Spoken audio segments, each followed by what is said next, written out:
ডাকসুর ভোটের হিসাব রাজনীতিতে যেই নতুন বার্তা দিল। দেখুন যে 3টি কারণে ভোটে আস্থা হারাচ্ছে মানুষ। ঢাকা বিশ্ববিদ্যালয়ের কেন্দ্রীয় ছাত্র সংসদ বা ডাকসুর নির্বাচনের পর ফল বাতিলের দাবিতে ছাত্রলীগ ছাড়া অন্যান্য সংগঠনগুলোর আন্দোলনের মধ্যেই নির্বাচনে রাজনৈতিক ছাত্র সংগঠনগুলো যে ভোট পেয়েছে তা নিয়ে এখন চলছে নানা বিশ্লেষণ। নির্বাচনে ছাত্রলীগের প্রধান প্রতিদ্বন্দ্বী হিসাবে অন্য কোনো রাজনৈতিক ছাত্র সংগঠন নয়, বরং অরাজনৈতিক এবং স্বতন্ত্র প্রার্থীরাই প্রধান প্রতিদ্বন্দ্বী হিসাবে আবির্ভূত হয়েছিলেন। ডাকসুর শীর্ষ পদ ভিপি নির্বাচনেও জয়ী হয়েছেন কোটা সংস্কার আন্দোলনে নেতৃত্ব দেওয়া একজন প্রার্থী নুরুল হক নূর। বলা হচ্ছে ছাত্র সংগঠনগুলোর রাজনীতিতে শিক্ষার্থীদের দাবি এবং মনোভাব গুরুত্ব না পাওয়াতেই ডাকসুতে রাজনৈতিক সংগঠনগুলোর দীর্ঘদিনের সফলতার ইতিহাস এবার পাল্টে গেছে। তাহলে ছাত্র রাজনীতিতে প্রচলিত ছাত্র সংগঠনগুলোর যে নিয়ন্ত্রণ, এবার কি সেটা পাল্টে যাওয়ার পালা? ঢাকা বিশ্ববিদ্যালয়ের কেন্দ্রীয় লাইব্রেরির সামনে দেখা গেল জটলা পাকিয়ে আছে জন 30 ছাত্রদল কর্মী। যদিও গত 10 বছরে ক্যাম্পাসে ছাত্রদলের এরকম প্রকাশ্য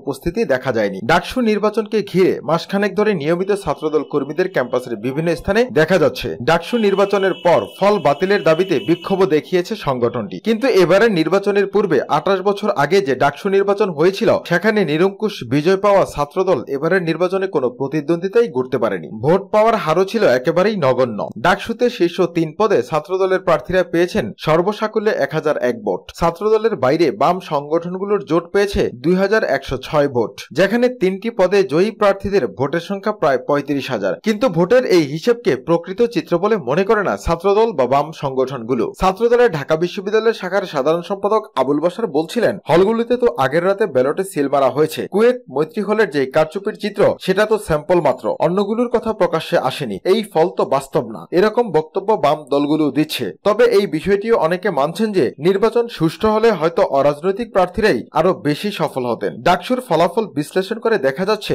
নির্বাচনে ছাত্রলীগের তুলনায় অন্য রাজনৈতিক ছাত্র সংগঠনগুলোর যেমন ভরাডুবি ঘটেছে, তেমনি এর বিপরীতে প্রধান প্রতিদ্বন্দ্বী হিসাবে উত্থান ঘটেছে কোটা বিরোধী আন্দোলন করে আলোচনায় আসা অরাজনৈতিক ছাত্র অধিকার সংরক্ষণ পরিষদের। কেন্দ্রীয় সংসদে ভিপি সহ 2টি পদে জয়লাভ করেছে তারা। অন্যদিকে 18টি হল সংসদের মধ্যে 6টিতে শীর্ষ ভিপি পদে জিতেছেন স্বতন্ত্র প্রার্থীরা। এরই মধ্যে 2টি হলে পূর্ণ প্যানেলে জয়লাভের ঘটনা ঘটেছে স্বতন্ত্র প্রার্থীদের। তাহলে কি ঢাকা বিশ্ববিদ্যালয়ে প্রচলিত ধারা রাজনৈতিক ছাত্র সংগঠনগুলোর গ্রহণযোগ্যতা কমতে শুরু করলো? আর যদি সেটাই হয়, তাহলে এর কারণ কি? শিক্ষার্থীদের চাওয়া পূরণে ব্যর্থতা দায়ী। ডাকসুর সাবেক ভিপি মাহফুজা খানম বলছিলেন, শিক্ষার্থীদের যেই দাবি দেওয়া চাওয়া পাওয়া, সেগুলো ছাত্র সংগঠনগুলো ধারণ করবেন, এগুলো নিয়ে কর্তৃপক্ষের সঙ্গে দেন দরবার করবেন। এটাই তো হওয়ার কথা ছিল, কিন্তু ছাত্র নেতারা সেটা করেনি। গত 10 বছর কিংবা তারও আগে ক্ষমতাসীন দলের ছাত্র সংগঠনের কাছে একরকম জিম্মি ছিল শিক্ষার্থীরা। নুরুল হক নূর যে বিপি হলো, সে তো শিক্ষার্থীদের জন্য কোটা সংস্কার আন্দোলন করেই গ্রহণযোগ্যতা পেয়েছে। ঢাকা বিশ্ববিদ্যালয়ে যেসব রাজনৈতিক ছাত্র সংগঠন রয়েছে, সেগুলো জাতীয় পর্যায়ের কোনো না কোনো রাজনৈতিক দলের সঙ্গে সম্পৃক্ত।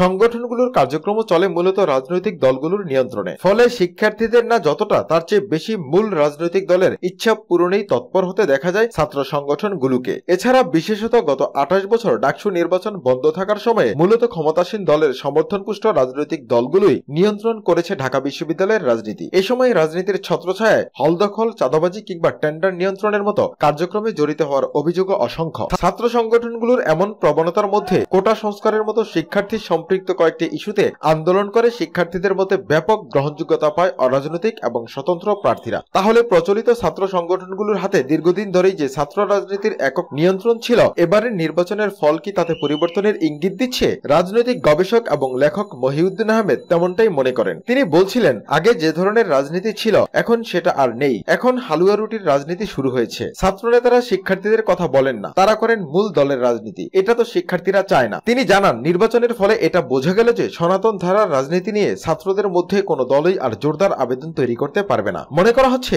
দীর্ঘদিন ডাকসু নির্বাচন না হয় শিক্ষার্থীদের মনোভাব এবং চাহিদা কি, সেটা হয়তো ছাত্র রাজনীতিতে খুব একটা গুরুত্ব পায়নি। শিক্ষার্থীরাও সেই মনোভাব বোঝানোর সুযোগ পায়নি। ডাকসু নির্বাচন যদি নিয়মিত হতে থাকে, তাহলে ছাত্র রাজনীতিতে টিকে থাকতে হলে ছাত্র সংগঠনগুলোর সামনেও শিক্ষার্থী বান্ধব হওয়ার কোনো বিকল্প নেই। এদিকে একাদশ জাতীয় সংসদ এবং ঢাকা উত্তর সিটি কর্পোরেশনের নির্বাচনের পর এবার উপজেলাগুলোতে ভোট কেন্দ্রে উল্লেখযোগ্য মাত্রার ভোটার উপস্থিতি কম দেখা গেছে। নির্বাচনে ভোটার উপস্থিতি কম থাকার বিষয়ে বিশেষজ্ঞরা বলছেন, মানুষ দেশের নির্বাচনী ব্যবস্থার উপর আস্থা হারাচ্ছে। 30 ডিসেম্বর জাতীয় সংসদ নির্বাচনে অনেকেই ইচ্ছা থাকা সত্ত্বেও নিজের ভোটাধিকার প্রয়োগ করতে না পারায় অনাগ্রহ সৃষ্টি হয়েছে। ভোটের সুষ্ঠু পরিবেশ ফিরিয়ে আনা সম্ভব। এই আস্থা ফের জাগাতে পারলেই তবেই ভোটাররা কেন্দ্রে ফিরে আসবেন। মূলত 3টি প্রধান কারণেই।